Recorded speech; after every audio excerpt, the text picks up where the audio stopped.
hello and welcome to Kadai Kadai. இன்னைக்கு நம்ம சேனல்ல கேரட் வாட்டர்மெலன் ஷர்பத் எப்படி பண்றதுன்னு பார்க்க போறோம்.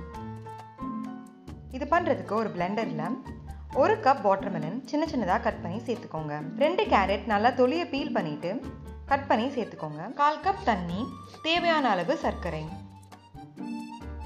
சர்க்கரை வேணானா நீங்க சேர்த்துக்காதீங்க. நல்லா blend பண்ணி எடுத்துக்கோங்க. இது ரொம்ப திக்கா இருக்கும். வேணும்னா நீங்க இப்படியே குடிக்கலாம். பட் சர்பத் சேர்க்கிறதுக்காக ஃபில்டர் பண்ணா இன்னுமே ரொம்ப டேஸ்டா இருக்கும். நல்லா ஃபில்டர் பண்ணி எடுத்துக்கோங்க. அப்புறம் ஒரு கிளாஸ்ல 2 டீஸ்பூன் நன்னாரி சர்பத் சேர்த்துக்கோங்க. அது கூட நம்ம ஃபில்டர் பண்ணி வச்சிருந்த ஜூஸையும் சேர்த்துக்கோங்க. நல்லா மிக்ஸ் பண்ணி விட்டுருங்க. சுவையான கேரட் வாட்டர்மெலன் ஷர்பத் ரெடி. இது உடம்புக்கு ரொம்ப குளிர்ச்சி. இந்த சம்மர் டைம்ல சூப்பரான ட்ரிங்க் இது. ட்ரை பண்ணி பாருங்க.